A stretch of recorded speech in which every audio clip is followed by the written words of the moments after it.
میں ایک دن وہاں پہنچوں گا، میرے ہاتھ میں ایک عظیم جال ہوگا، تمہارے بکھرے ہوئے ٹکڑے سمیٹوں گا، تمہیں جوڑوں گا اپنے جگسا پزلز کی طرح۔ ہوں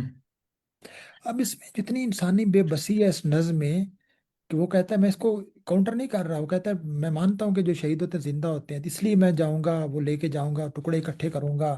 تو جس طرح پزل کے ٹکڑے جوڑتے ہیں تو میں ان کو مطلب ایک جنگ کتنی بے بسی انسانوں کو پیدا کرتی ہے، اور خاص طور پر جو لوگ جنگ میں اپنے پیاروں کو مطلب ایک کھو دیتے ہیں ان کے لیے کیا ہوتی ہے۔ اس کے بعد ظاہر ہے آپ جانتے ہیں اینٹی وار لٹریچر میں ٹی ایس ایلیٹ کے بغیر تو کوئی ذکر مکمل نہیں ہو سکتا۔ ٹی ایس ایلیٹ نے ان کی جو ویسٹ لینڈ ہے وہ پورا ایک جنگ ہوں نے جو پورا انگلینڈ کو اور خاص لندن کو جو تباہ کر دیا تھا، وہ ایک اس کی شکل ہے جس میں ویرانہ اس نے کہا تھا ویران ہو گیا ہے، اور اس کی جو حالوں میں نظم ہے وہ اس کی طرف ہے، اگرچہ وہ براہ راست جنگ پہ بات نہیں کرتا، لیکن جنگ نے جو دنیا کا نقشہ بنا دیا اور خاص طور مغرب کا نقشہ بنا گیا وہ ان کو ضرور۔ تو میں آخری جو اختتام تو کروں گا محمود درویش کی ایک نظم پر، یہ چند ٹکڑے پڑھ رہا ہے، اس کو سنانا چاہتا ہوں، جو لو سانگ آف جے الفریڈ پروفراک سے کہتا ہے کہ لو پھر تم اور میں جب شام آسمان پر یوں پھیلی ہو،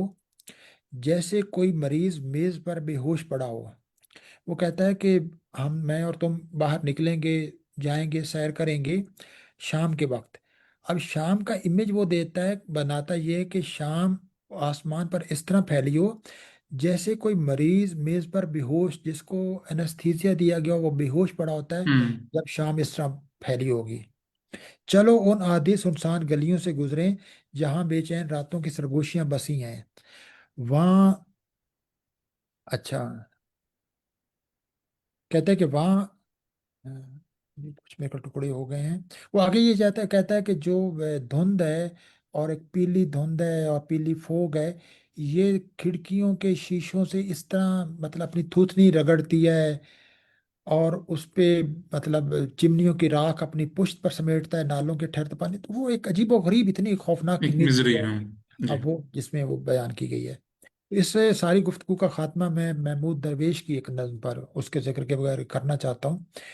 کہ جنگ کے حوالے سے، کہ جنگ کو دیکھنے کا جو ادب کا ایک زاویہ وہ کیا ہے، وہ ظاہر ہے آپ کی سیاسی لغت اور اس سے بالکل مختلف ہوتا ہے۔ تو ایک سپاہی خواب دیکھتا ہے سفید کنول کے پھولوں کا، ہاں زیتون کی شاخ کا، تھائم کے پھولوں کا، ایک نرم آسمان کا، ہاں اور ایک ایسے وطن کا جہاں وہ صرف ایک انسان ہو، نہ قاتل نہ مقتول ہے۔ سبحان اللہ اور آخری ایک بات، ہاں میں نظم تو یہ میں نے بار بار آخری، کہ صرف اس پہ ہم گفتگو ضرور کسی وقت کریں گے، کہ جب ہم کہتے ہیں کہ ہمیں جنگوں کے خلاف ایک مسلسل ڈسکورس پیدا کرنا چاہیے، اور ہمیں اس بات پہ زور دینا چاہیے کہ انسان کی جو ریشنیلٹی ہے، انسان کی جو ایک باہمی تعاون کی جبلت ہے، یہ اس کی جارحیت سے زیادہ طاقتور ہو سکتی ہے، اور انسانی تہذیب کو جو برقرار رکھا ہے اس مسابقت کی بجائے، جو ایک موانست کا جذبہ ہے، باہمی مروت کا، باہمی تعاون کا جذبہ اس نے زندہ رکھا ہے۔ تو اس جنگوں کے مستقل خاتمے کے لیے دنیا کو ایک، اگر ہم ہوں جنت نہیں بنا سکتے لیکن دنیا کو ایک رہنے کے قابل جگہ، ہوں جہاں لوگ اپنی تہذیب، اپنی شناخت اور اپنی اس آزادی کے ساتھ جی سکیں، اپنے کلچر کے ساتھ جی سکیں، اپنی زندگی کو ایک فطری طریقے سے مکمل کر، تو اس خاتمے میں جو جنگوں کی علامتیں جو سرایت کر گئی ہیں ہمارے ادب میں، ہمارے میڈیا میں، ہمارے کھیل میں، اور ہمارے بہت سی کلچرل رسوم میں، کیا ان علامتوں کے اگر جنگیں ختم، میدان میں جنگیں ختم بھی ہو جائیں، آسمان میں جنگیں ختم بھی ہو جائیں، تو جب تک یہ علامتیں موجود ہیں تو کیا اس وقت تک ہم جنگیں ختم کر سکتے ہیں؟ اور ان علامتوں کا ایک جو نفسیاتی اور ایک اثر سیمانٹک جبر ہے، ہوں وہ تو وہ ظاہر ہے ہم اگر کسی وقت کریں گے تو ہم پہلے زبان کے کچھ نظریات کے حوالے سے، کہ زبان کس طرح ہمارے ذہنوں کو کنٹرول کرتی ہے یا ہمارے ذہنوں کو تشکیل دیتی ہے، تو جب اس طرح کی لغت ہوگی تو اس کا ہمارے ذہنوں پہ اثر کیا ہوتا ہے، ہم زبان تبدیل کرتے ہیں تو ہم بالکل اور دنیا میں ہوتے ہیں۔ تو یہ ایک پہلو رہ گیا ہے اس پہ پھر۔